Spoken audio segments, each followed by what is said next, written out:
Hey guys, what's up? Alex here, and this week we are covering a monster of a topic. We're talking about privilege, so I thought it would be appropriate for me to make this video in the most austere room of my house while wearing some very fancy work clothes. Privilege. So, my understanding in the past really limited how I saw my privilege. I thought that if you had a life of privilege, it meant you had an easy life. Since I didn't have an easy life, I couldn't recognize my privilege. As I've come into myself and experienced different environments and situations, I'm aware of how much privilege I have, especially as I've been transitioning. So I've since changed my definition. I now think that transition is the ability to navigate complex institutions. Sometimes that ability is earned, and sometimes that ability is unearned, but nonetheless it is a privilege. So I wanted to talk about trans people as a very general.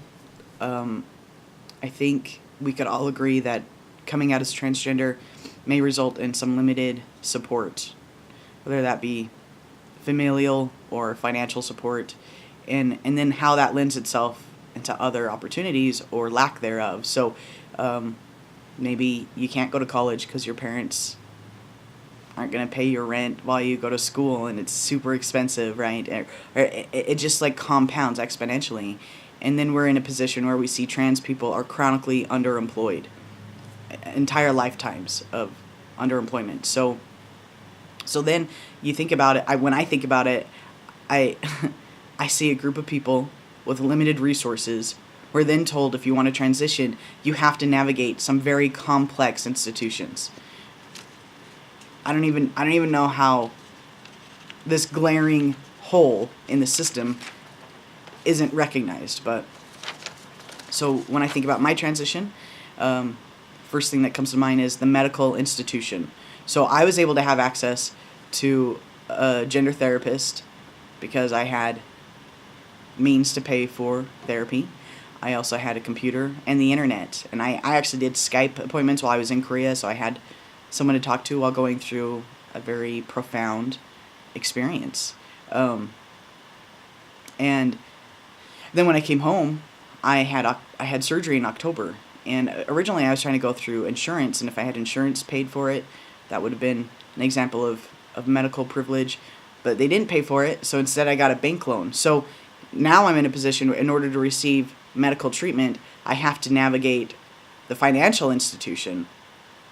I got a bank loan through my bank. I've been with them for I think just about 15 years now, and that was just kind of the luck of the draw. It just so happened that this credit union they really thrived in Utah, and so I'm really lucky that I've had years and years of history with one credit union.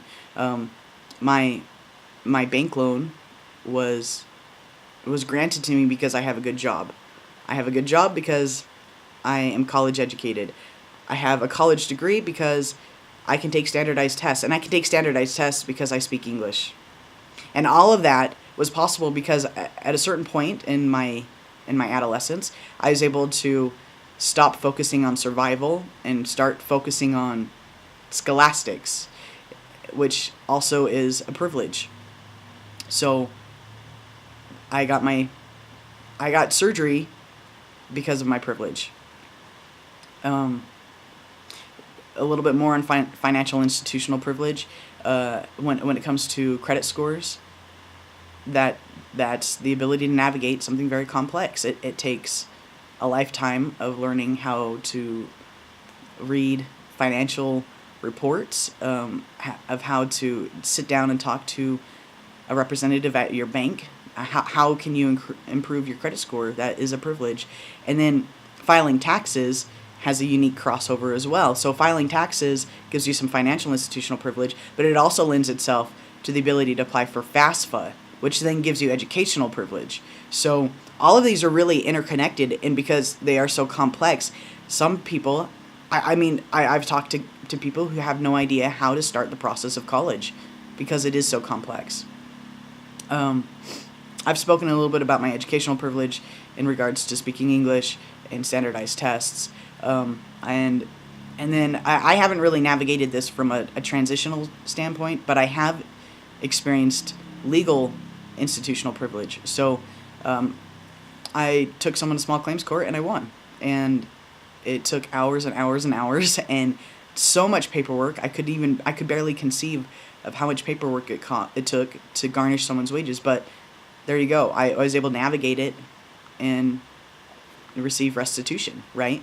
Some of us may go through the process of changing our name or our gender marker. Again, you have to navigate the complex institution of the legal system. And I think that one is sometimes as an earned privilege in the sense that you have to learn how to read government. I can read government, but it took me years and years, and I've worked hard at it. I read journals. I am a reader, and I've earned some of that privilege. But then on the other hand, when I go into the courtroom and I ask a clerk, how do I file this? And she sees that I'm white. She sees that I'm educated. She sees that I have the appearance of wealth. Chances are she may sit down and actually give me some assistance. So while I did have some earned privilege in this category, I also am aware that I have also received some unearned privilege. And all of these lead to employment privilege. I have a job with a very good company that has 100% HRC rating. I only applied for jobs that had 100% HRC rating, and I was able to be a competitive candidate. 1,100 people applied for my job in the month of February last year. December. And I think 10 of us got the job, right? I mean, that gives me employment privilege, economic privilege. And I kind of touched on this, but I also wanted to address some privileges that I've received outside of necessarily transitioning, but just privilege in general. Obviously, I have white privilege. Obviously, I have male privilege. Though I'm coming into my male privilege, I'm not really read as male, so I can't really articulate my experience very well because I don't have very many instances where I can see a pattern. But I also have a very clear privilege of having the appearance of wealth. I don't have money.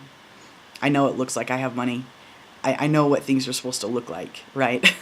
But I don't have money. I have access to money. I have access to loans. I have, a beautiful home, and I have the appearance of wealth, which gives me the privilege of wealth. Sometimes just having the appearance of something gives you that actual privilege. So once I consistently have the appearance of being read male, I will have male privilege.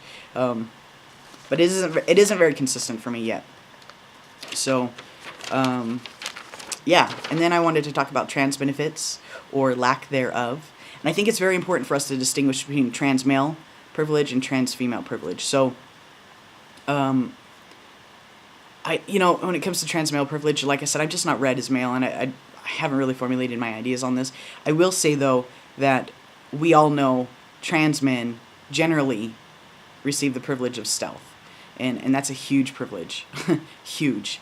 I don't know if I would have it in me to transition and not stand out at a certain point in my transition. And then, so when you think about stealth, then you have to bring up trans women. It's interesting. Trans women privilege is very interesting. Trans women step down from male privilege. They're not accepted with female privilege. And they're in like a whole subclass of themselves with trans female lack of privilege. That you don't even get female privilege generally, I think. And that has to come with passing and access to surgeries. And then I think about the social economic implications of requiring someone to have a $26,000 procedure to change that gender marker. And maybe that F really is very important. And I know you don't always have to go through surgery to get that changed, but it just seems like it's a lot easier, right? And so now we've put someone who's in a subclass of people who now have an economic imprisonment to pay for their surgery. So privilege is so riddled with hierarchies and institutional privilege. It just blows my mind. And then also when I think about hierarchy privilege, I do see that a lot in trans women's spaces, where if you pass, that's one privilege. If you've had surgery, that's another privilege. And if you're straight, then that's also a privilege. And so if you don't fit in these very tightly, if you don't fit, you're likely not going to have very much privilege, right? So anyway, it's kind of interesting. I think it's an interesting topic, and a lot of times this discussion may create some hostility, or I hear some defensiveness, because I think people on a whole don't like the idea of receiving something that they didn't earn, right? But that's really not what the conversation is. It's not pointing fingers and saying you've gotten a beautiful home in the suburbs because you're white. I think it's just important to draw an awareness with how privilege has affected the quality of my life and my family's life, and people who don't have privilege. And it becomes disrespectful to not own up to the privilege that you do have. So here I am, sitting in the glory of my privilege, and I'm okay with that because I have an awareness of it. I don't take it for granted.